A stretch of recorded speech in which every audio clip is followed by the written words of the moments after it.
schön.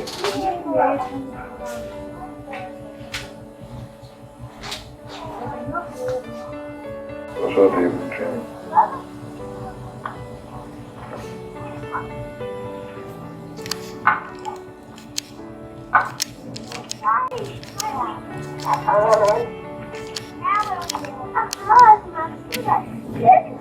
Stürmisch, ja.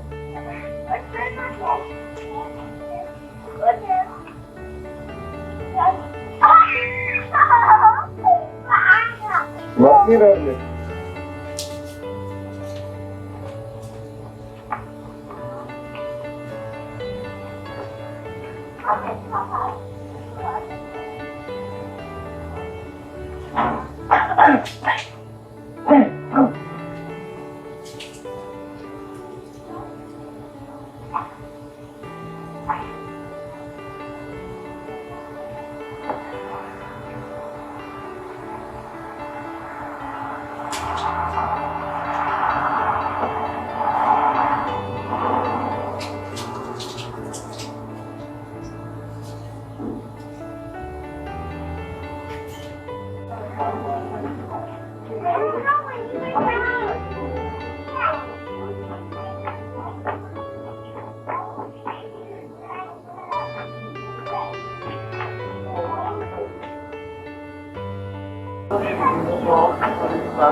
By the year 2015, the line will be about 450 feet deep. Almost the incorporated is very low. All of them down to copper.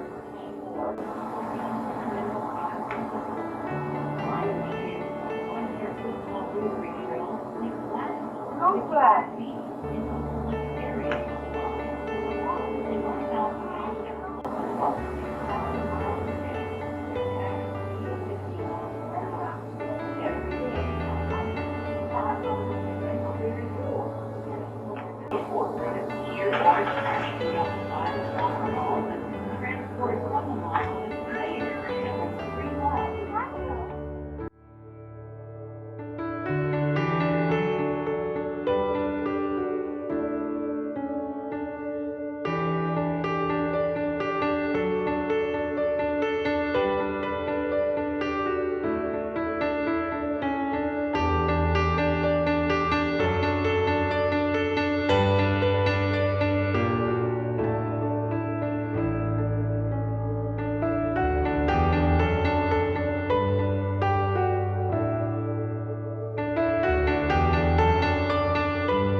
20,000 tons of rock, which is then scooped up by one of 13 of these mammoth electric shovels.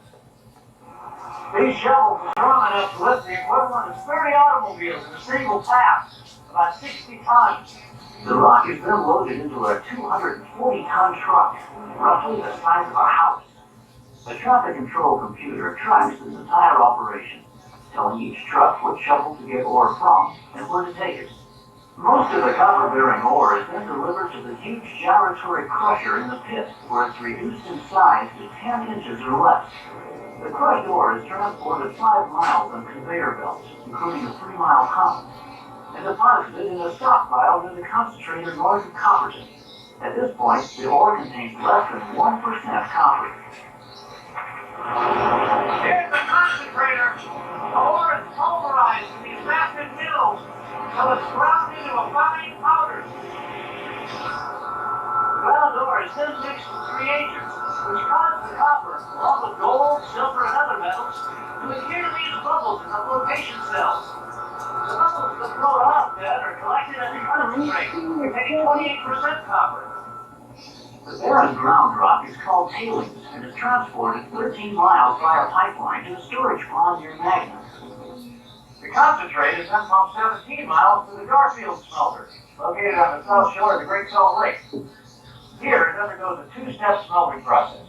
First, the concentrate is dried and sent into a smelting vessel where oxygen and temperatures over 2,000 degrees separated into slag, the barren material, and matte, which is 70% molten copper. The matte is transferred to converters, which remove most of the remaining impurities. Then furnaces refine it to 98% molten copper. This casts a large thick flakes called anodes. With the smelting process finished, the 760-pound anodes are sent by rail to the Utah Copper Refinery. Refining takes place when the anode is put in a mild acid solution. An electric current passes between it and a pure copper cathode, known as a starter sheet. Over a period of 14 days, the copper ions migrate from the anode to the cathode, forming a plate of 99.98% pure copper. These copper cathodes will be washed and leveled for market. Each one weighs 330 pounds. They can be mined for 1.5 million of these a year.